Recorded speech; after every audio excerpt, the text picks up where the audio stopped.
Bakery போகாமல் bakery சுவையில் வீட்டிலேயே ரொம்ப ரொம்ப சுலபமாக நல்ல ஜூஸியாக ஹனி கேக் செய்யலாம் வாங்க. இதை செய்கிறதுக்கு 1 கப் அளவுக்கு சீனியை நல்ல பவுடர் மாதிரி அரைச்சிட்டு ஒரு பாத்திரத்துக்கு சேர்த்துடுங்க. 1/2 கப்பு தயிர், 1/2 cup refined oil, 1 teaspoon vanilla எசன்ஸும் சேர்த்து நல்ல க்ரீமியாக கலந்து எடுத்துருங்க.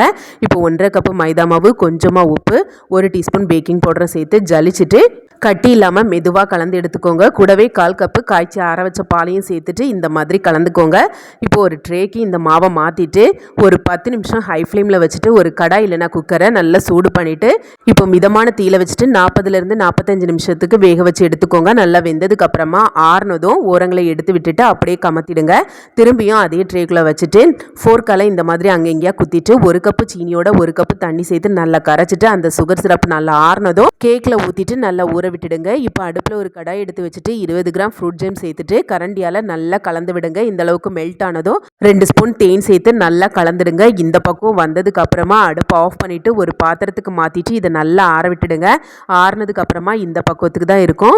இப்போ சுகர் சிரப் நல்லா உறிஞ்சிட்டு கேக் இருக்குது, அதை வெளியில் எடுத்துட்டு ரெடி பண்ணி வச்சுருக்க ஜாமை கேக் முழுக்க அப்ளை பண்ணிவிடுங்க. கடைசியாக கொஞ்சமாக டெசிகேட்டட் கோகோனட்டை மேலே தூவிடுங்க. இனி நீங்கள் கட் பண்ணி உங்களுக்கு விருப்பமான மாதிரி சர்வ் பண்ணலாம். நல்ல ஜூஸியாக பேக்கரியில் கிடைக்கிறது போலவே இருக்கும். அப்புறம் என்ன செய்யுங்க, சுவைங்க, ருசிங்க. ரெசிபி பிடிச்சிருந்தா சேனலை சப்ஸ்கிரைப் பண்ணி சப்போர்ட் பண்ணுங்கள்.